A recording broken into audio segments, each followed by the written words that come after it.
Hello. Hello, I'm Roxanne Webster. And I'm Keith Alba. We are the owners and partners of My Home Team at Keller Williams, and guess what this is? It is time for yet another Honest Hour. Well, we are going to do a series here on economic things that can impact real estate. Yeah, right. Kind of a state of the real estate economy, if you will. That's right, that's right.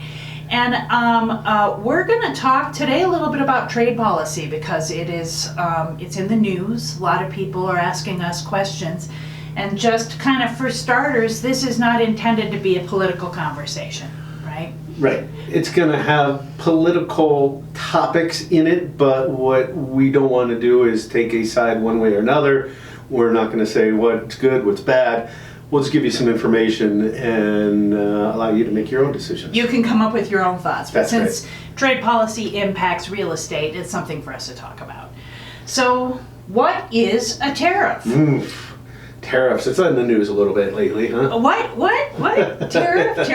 Right, it rhymes with tariff. Right. It is a tax imposed by a government on imported goods. That's what a tariff is. Right. And who pays those tariffs? And who pays those tariffs? Right. The tariff's going to be paid by the importer. That's right. Right. So somebody that's bringing in goods from a country that has a tariff levied against them has to pay an increased cost beyond just above the shipping and the cost of the goods. So to give you an example, let's say a big company sells $5 coffee mugs, right?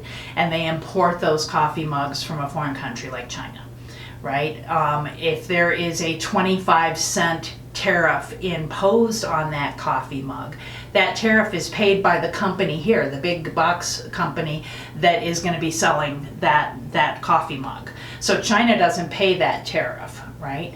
Now that isn't to say China isn't impacted by it. They're not paying that 25 cents on this coffee mug, but it may well be that if the big box company determines that it isn't worth, that they can't sell it for that higher price, they may not go buy their next round of coffee mugs from China. Right. Yeah, I mean, it ultimately comes down to a decision there. That business that is importing those goods has a cost now that is increased. That's right. There's no way around it. So those coffee mugs are now $5.25, and the decision becomes for that business, what do they do? And the two options that they have is to turn around and raise the prices of that good when they resell it to $5.25 or more. That's right.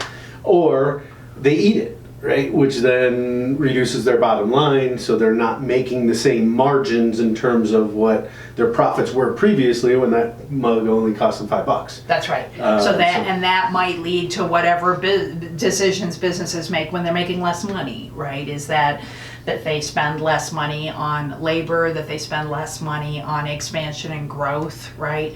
So the tariff absolutely is going to impact China on this coffee mug because it's less likely that we're going to continue buying as many coffee mugs from them.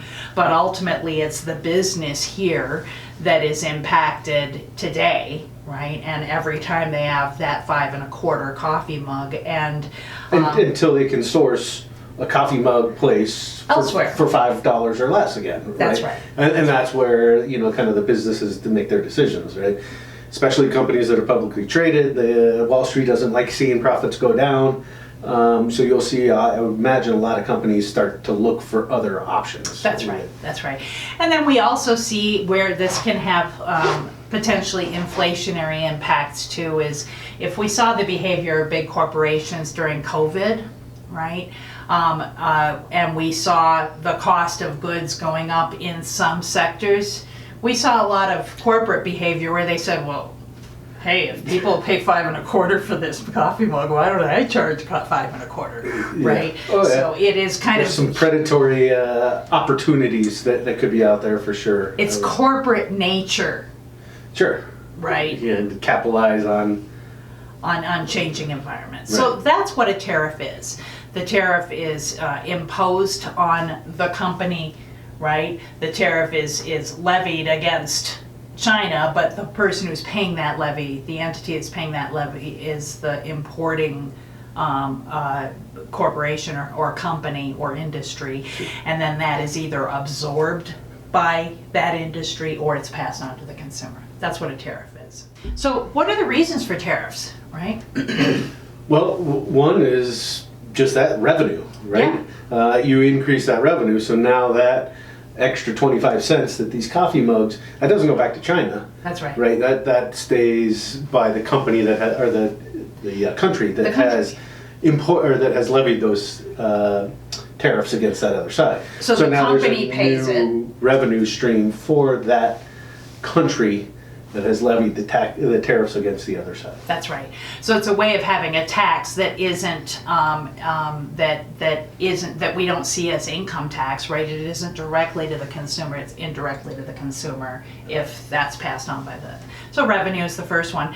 The second one, you'll see often there are two types of tariffs, right? There are targeted tariffs and there are blanket tariffs, right? So with targeted tariffs, let's say that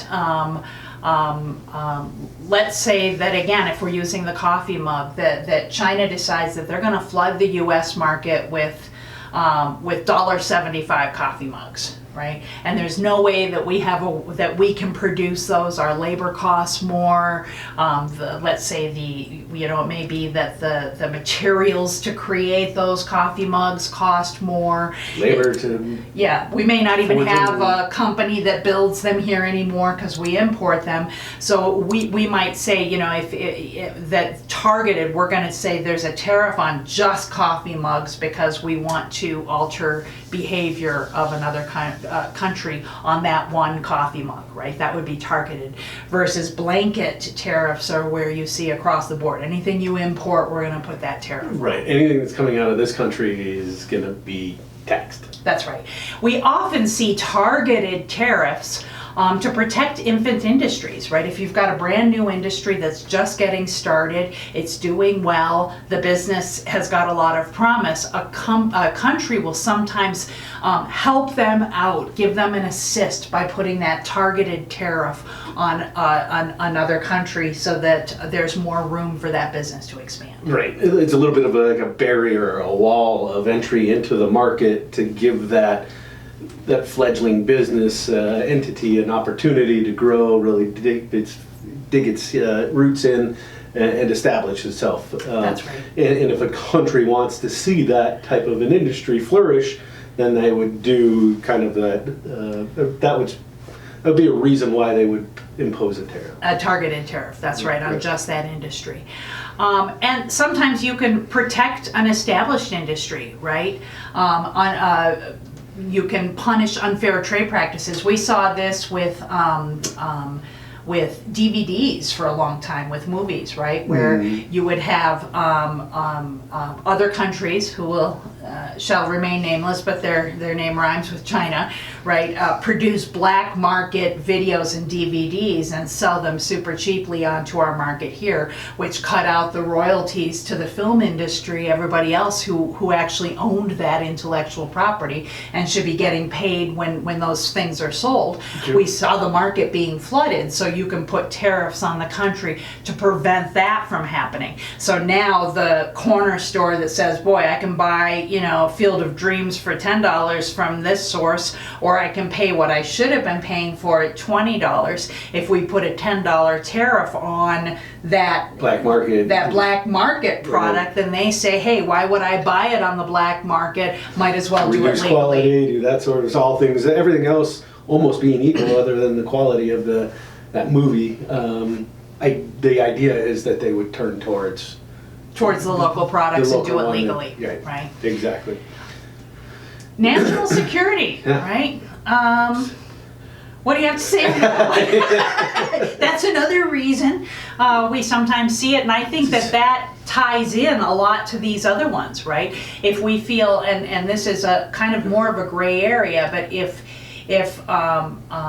we have let's say computer chips, right? If all of our computer chips, which run our cars, run our technology, run our computers, run our phones, are produced offshores, and we view that to be a threat to our security in form of, by way of information access and so forth, then we may choose to put tariffs on that type of thing. Right, to discourage manufacturers from using that specific product that could have national security. National security, that's right. Yep. And then you also see political leverage. That's right. A country is not acting or imposing, laws that another country agrees with. Russia would be the most recent example, right? All kinds of tariffs were levied against Russia after the invasion of Ukraine. That's right.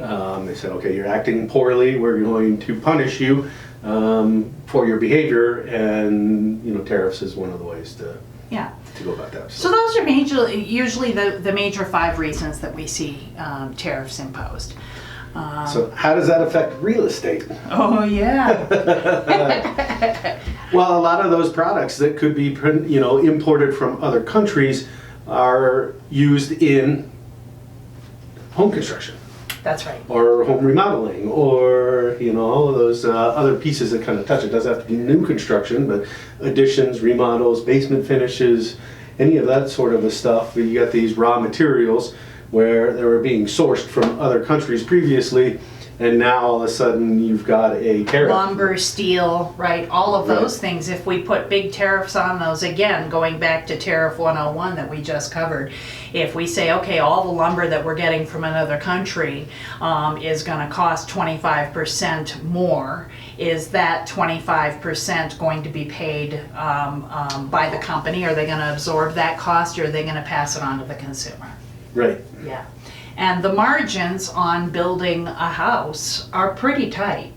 They're not small from the home builders they are small. They're pretty tight. They're pretty skinny. There's not a lot of room for it. Right. There's been a lot of push on labor costs recently, so we've seen those already starting to go up, and home prices can only handle so much increase. Right. We're already talking affordability issues in the U.S. on this sort of stuff. So when you start pushing labor costs, you start pushing other costs of good, which is the most materials. likely because you see a lot of these home builders are publicly traded, so they got to answer to Wall Street, and if Wall Street sees those profit margins dropping, it affects the stock, which affects the valuation of the company, which There's affects kind of the a cascading dividends effect.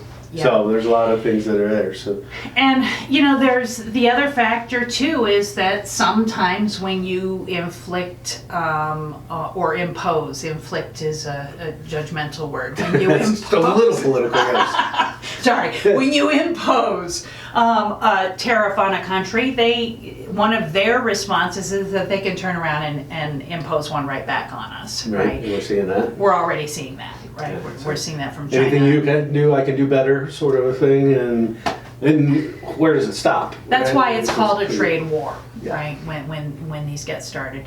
So again, we leave it up to you to judge if it's good or it's bad, and who to blame or not to blame, and whatever. But that's what a tariff is. That's how it can impact the cost of housing.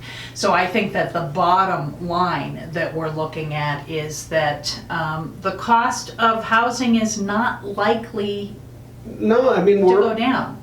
Already in a housing shortage. That's right. And so now there's almost a disincentive for these builders to put up more housing. That's right. Because their costs are going up and the margins are going down, or maybe there aren't any margins anymore.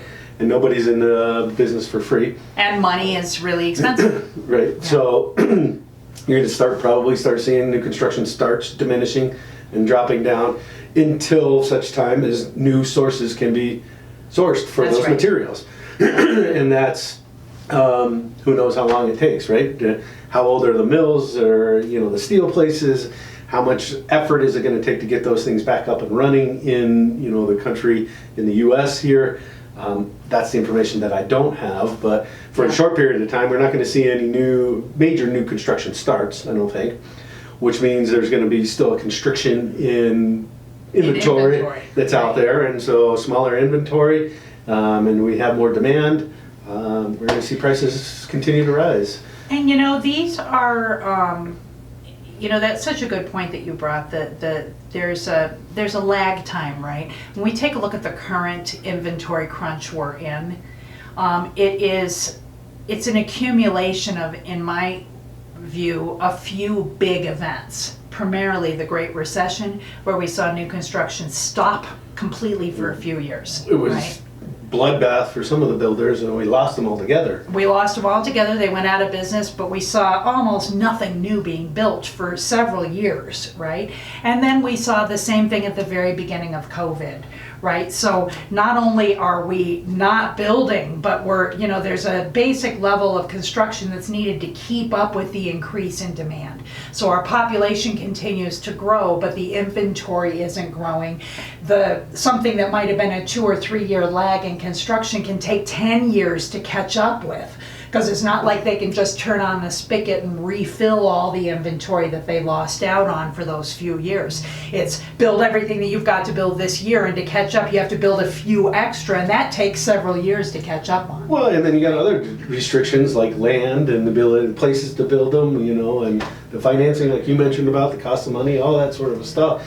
It's very intricate and complicated, but yes, digging out of an inventory shortage is a slog. It is a long-term slog, and these current tariffs may in fact put us a little bit further back. Even further back, right. So that is, do you have anything else to say on tariffs?